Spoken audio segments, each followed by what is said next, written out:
Right Honorable Speaker, a judgment was delivered on Friday in Supreme Court Constitutional Appeal Procedure. number 2.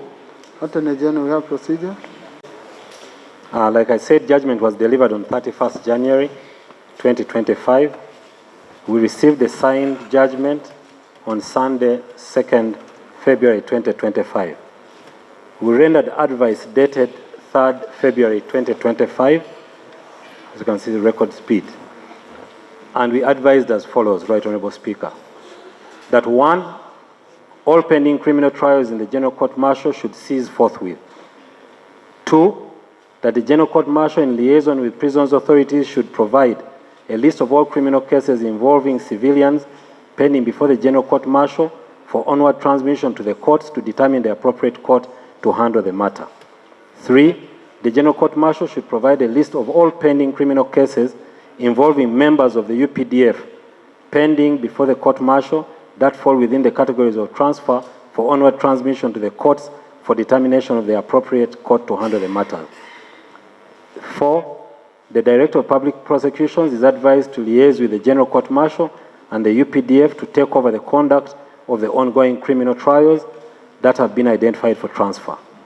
5, the Uganda Prisons Authorities are advised to await the process above and orders of competent courts regarding any matters concerning detention of accused persons hitherto facing trial in the military courts.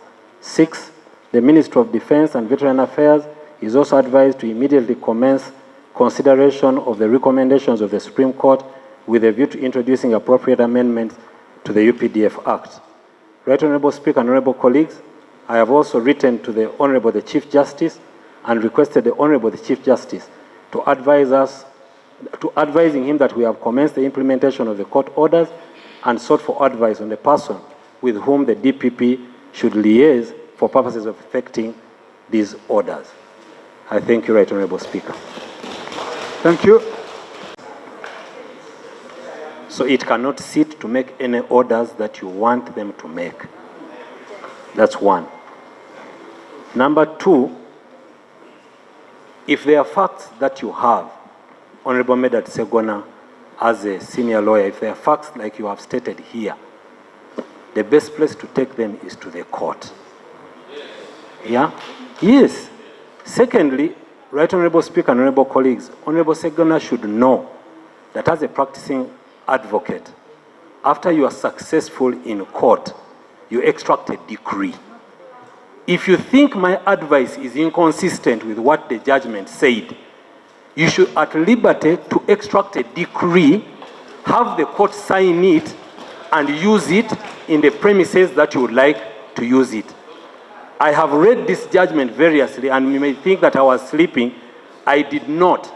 I spent time reading this judgment page by page, and I word for word.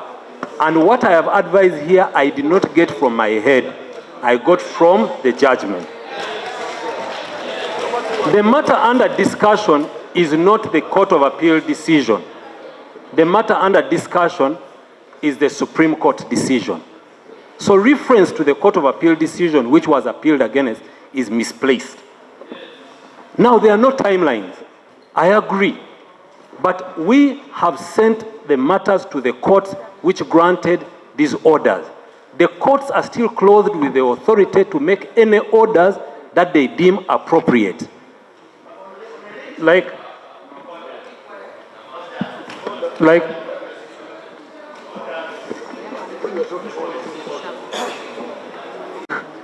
where we are going here is a bit of a runaround, because I have told you my understanding of the judgment.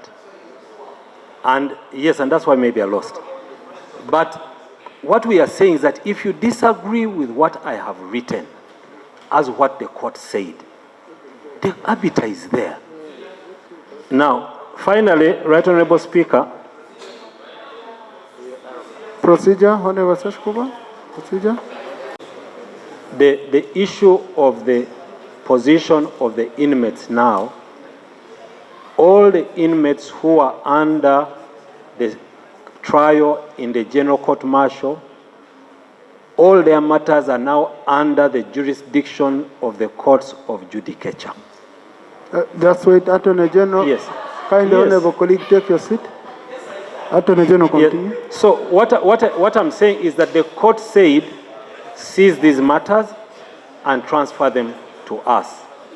That means that the Supreme Court handed the jurisdiction over any matter that relates to any of those people to the courts of judicature.